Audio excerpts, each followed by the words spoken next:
Hello and welcome back to the channel. As I sort of said yesterday, this isn't going to be the traditional news thing that I like to do. This is going to be another round of predictions because, as I said, today is the first day of the NFL season. By the way, do not attempt to read into this light blue bean that I'm rooting for the Lions or anything like that. Although I do have a sneaky thought that they are going to win, especially with the Travis Kelce and Chris Jones. Well, Travis Kelce possible absent. Chris Jones, again, we believe absent as well. Again, based on what is going on at, check the time, 11:53 Eastern Standard Time. So there may be something late coming in with regards to his contract and being able to play. But whatever. This isn't about news. This is, as I've been sort of leading up to. This is going to be my individual awards prediction for the years. So I basically, they have the NFL honors at the end of the year where they hold out a whole bunch of awards. I'm not going to go through every single one of them because there are some things you can't really predict. Like you can't really predict the Walter Payton Man of the Year award, for instance. So there are going to be some things that that I can't really predict. So I've just gone for the main 1, 2, 3, 4, 5, 6, 7, 8. The main 8 awards on my little notepad, clipboard rather. And just to see, just where I think the NFL, the individuals are going to line up come the end of the season. So without further ado, let's just jump right into it. I think we'll start with the comeback player of the year because this is very much the easiest one to take care of, and that's Damar Hamlin of the Buffalo Bills. Obviously, with what happened to him last year, and I think Peter King sort of said it in his Football Morning in America. I can't remember if it was this week or last week, but as soon as Damar Hamlin takes one snap, he wins the award. Just because, again, what he went through last year and the fact he's been able to come back, it's a pretty straightforward. I would sort of give an honourable mention that if this wasn't going to be a straight obvious one for Damar Hamlin, not that I'm like belittling or demeaning anything that has gone on with regards to Hamlin. I think it's very obviously very brave for him to to come back and applauded for the medical teams, everyone that's been able to get him to this stage. So I'm not trying to belittle it. I just think this one is a pretty obvious one. So I just want to give an honourable mention that if this wasn't a Damar Hamlin centric award for this year, I would give it to, or I would be giving it to Odell Beckham Jr. because if you look at what he's had to deal with his injury, and I think with what the Baltimore Ravens are going to be looking to doing, taking the ball out of Lamar Jackson's hands, or at least taking it away from his legs, as it were. So it's going to be quick passes and using the running game. And I think Odell Beckham Jr. is going to be he's going to flourish in this system. And I don't think he's going to be back to prime Odell Beckham Jr. that we saw with the Giants and the playoff run with the Rams that he went on. I don't think it's going to be that, but at least I think a solid 500 to 700 yards I think is reasonable for him, and I think that would, again, given his injury thing, would have put him in contention for comeback player of the year, but that is pretty much sewn up by Damar Hamlin, so that was pretty obvious. We move on to the sidelines, and we'll go with assistant coach to start with, and I think this one is going to go to Eric Bieniemy of the Washington Commanders. This year is somewhat of a test for him, as it were. Just to see, a bit like the Brady Belichick thing, who had the more, who had the bigger impact or anything. I think it's going to be interesting to see what Eric Bieniemy can do, especially with a totally rookie, not totally rookie, but a very inexperienced quarterback in Sam Howell. Again, not to say that Sam Howell is going to reproduce Patrick Mahomes' numbers or ability or anything like that, because no one can reproduce Patrick Mahomes' ability or anything like that. But I think if Sam Howell can at least show that he is a franchise quarterback, again, so long as he's not struggling, I think Eric Bieniemy has the ability to do that.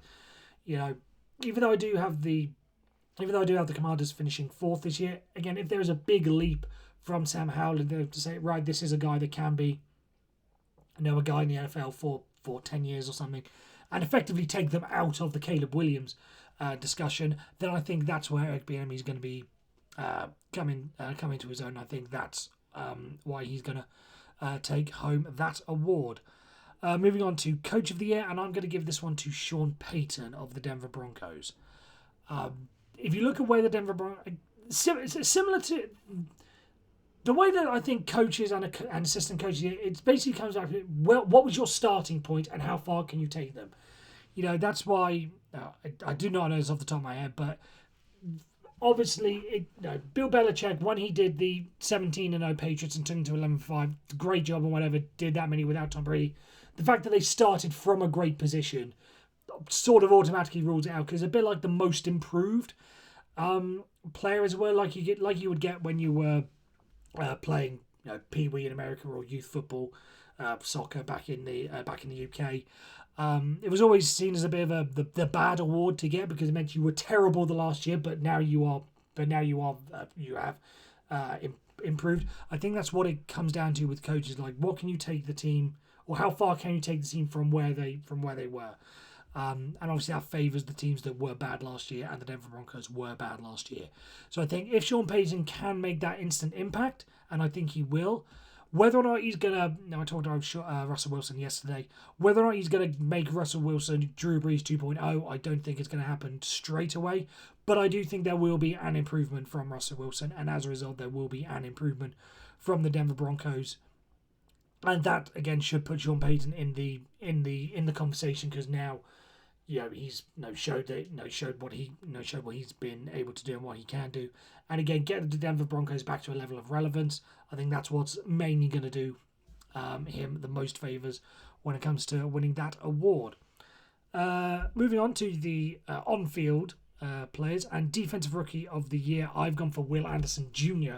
of the Houston Texans. Now, coming out of the draft, there were a couple of players who very easily could have put themselves in the conversation for number one pick, even though it was obvious it was going to be quarterback. But in a non-Carolina Panthers trade scenario, if the Chicago Bears had it, they had a number of options that they could have gone with. Would it be, an edge rusher or a defensive tackle or a running back? They would have had their pick of the bunch. And anyone could have reasonably justified themselves to be number one. And I think Will Anderson Jr. was that. Again, he was the first non-quarterback rather, taken off the board. And if you look at what he was able to do in college with Alabama, just that level of dominance. I think there are some players that, if they dominate college so much, even if they do step back a little bit as they get used to the NFL, they are still going to be an incredibly productive player right off the bat, just because their size and their ability and their technique and whatever. And I think Will Anderson Jr. is that. I think he has got the incredible ability to make an instant impact. And as we've seen in the past couple of years, edge rushers are players who are making instant. You look at what Micah Parsons has done. TJ Watt made an instant impact right off the bat. Nick Bosa, his brother Joey Bosa, Myles Garrett. All these edge rushers have an ability to make an instant impact on the field, whereas some running backs might not go in straight away. They may take a bit of a adjustment period. Quarterbacks as well, the most obvious. All over the field, even if you are very good, there is still a bit of an adjustment period. But edge rushers seem to have developed that bit of a head start when it comes to making the adjustment in the NFL. So whilst you might want to put someone like Jalen Carter in there, I just think this is someone that I just think Will Anderson Jr. adds just that little bit more to his game than the rest of the players, and that's why I think he's taken home Defensive Rookie of the Year. Now moving on to the Offensive Rookie of the Year, and whilst I said that some positions may take a little bit longer to get used to the NFL, I do think that Bijan Robinson of the Atlanta Falcons is someone who can make that instant impact, be it in the running game, be it in the passing game. He is just incredibly electric, and whilst he's had to work his way up through the Atlanta Falcons, I think he started third on the depth chart off the top of my head. I know he definitely wasn't first, but he's had to work his way up. But now he has established himself as the number one guy for the Atlanta Falcons. If you throw out the whole Cordell Patterson, interesting note, the whole thing, him being labelled J on the team depth chart, as opposed to a wide receiver or a running back, because they're listing him as Joker because he could play a number of positions. Interesting thing. I'm not too sure I agree with it, but it's just a thing. But yeah, Bijan Robinson, I think, has the ability to make that instant impact right off the bat. Just because he is so electric, and with the Falcons, moving on towards Desmond Ridder, there are still a lot of questions around him. Same sort of thing. They want to get the ball out of his hands as soon as possible on plays. So hand the ball off to Bijan Robinson, throw it to him out the backfield. I just think he's going to be very, very productive. I can easily see him breaking, 1,500 yards total, in the air and on the ground. So he's going to be incredible, and I think that's why he takes home Offensive Rookie of the Year. Now to the veterans, and these two were incredibly tough to work out. I think there are a number of players who could put themselves in this position. Ahmad Sauce Gardner, I think, after what he did and has pretty much established himself, even in 1 year, and I don't want to get ahead of ourselves, as someone who could be a perennial first team All-Pro in this league. There are far too many great defensive players to name, but I have gone for Micah Parsons of the Dallas Cowboys.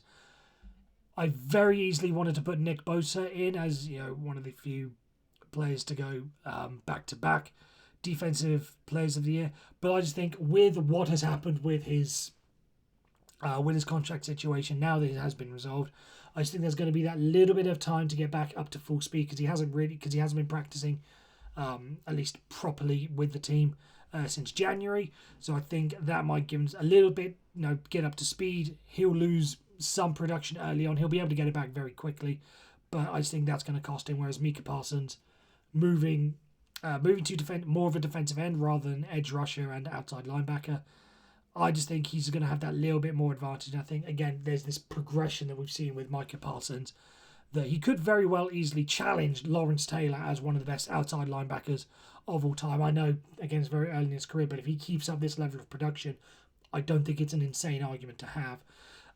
So I've just gone with Micah Parsons for that one.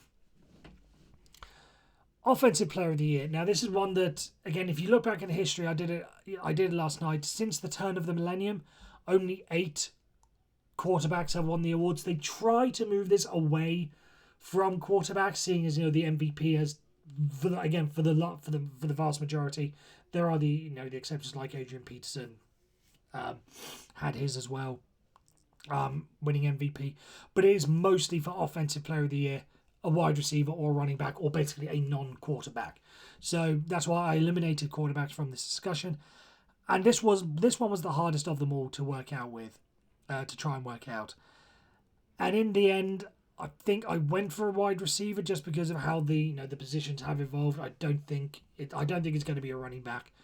And whilst there are some tight ends who have managed to make themselves the number one receiver for that team, we look at Travis Kelce. You look at the Minnesota Vikings. You can make the argument, if Justin, I'm not saying he's number one, but T.J. Hawkinson, very good with the Minnesota Vikings. George Kittle with the San Francisco 49ers, as someone who can be number one in a pinch.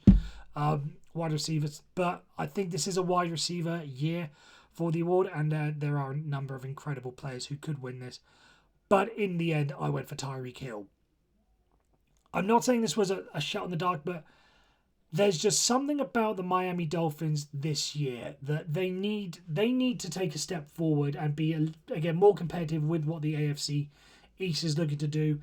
And I think with Tua Tagovailoa, after he had his health issues last year, which may have impacted his play somewhat, I think if he comes back 100% this year and is able to be the Tyreek Hill that the Tua Tagovailoa rather that was lighting things up in the early part of the season, I think this is something that Tyreek Hill, especially now that he's got the extra year of getting used to him, I just think this is something that Tyreek Hill is going to be looking for again. He seems to be someone with a bit of a chip on his shoulder after the way he was handled by the Kansas City Chiefs, and it's hard for me to put into words because, again, there are a number of great wide receivers, say that 3 times, in the NFL. Stephon Diggs, Justin Jefferson, even on his own team, Jalen Waddle, Devontae Smith, the list goes on. But there's just something about Tyreek Hill and the Miami Dolphins this year that just makes me think they could be something special, And I think that's why I'm giving the Offensive Player of the Year to Tyreek Hill. Again, it's hard for me to quantify it in any way. It's just a gut instinct more than anything. Rather than, I'm not going to say with rational thought because it's not as if I picked someone completely out of the blue or a complete long shot like, say, a George Pickens, keeping the Steelers relevant. I don't think he's going to be in that conversation. Although I do like him, but I just there's just something about Tyreek Hill and the Miami Dolphins that just makes me think this makes me think he's going to be getting a lot of votes for that award at the end of the season. And now moving on to the big one, and that is league MVP. Again, if we are to go along the thing of it's mainly a quarterback award, I don't see a running back or a wide receiver dominating the field to an extent that they take it away from a quarterback. And there are so many good options to take. Trevor Lawrence could very well be in the discussion if he hiccups for some reason. If he carries on his progression from what we've seen his rookie year and last year, taking those steps forward. Justin Herbert has always been someone that you can rely on to make plays. The obvious ones, obviously, Patrick Mahomes, Josh Allen, who went into last year as the favourite. There are a lot of players who could very easily make the case. Again, Jalen Hurts, if he plays the way that he did last year, he's very much going to be in that conversation. But above it all, and assuming that everything has gone right for him, and whilst I've given my sort of doubts on whether or not he should be playing, and I gave my doubts about Nick Bosa earlier when talking about Defensive Player of the Year, again, it's more gut instinct of everything. I think it's going to be Joe Burrow of the Cincinnati Bengals. Again, you could give this award to the vast majority of quarterbacks in the NFL, and you wouldn't have much of an argument against it, or you wouldn't have people fighting back against you. But I just think Joe Burrow, with what the Bengals have done in the past few years, they have established themselves as arguably the number 2 team in the AFC, behind the Kansas City Chiefs. I just think that there is a time, a bit like I said yesterday with the San Francisco 49ers, of now or never, given the financial restrictions, not restrictions, but the financial implications of what they've done around them.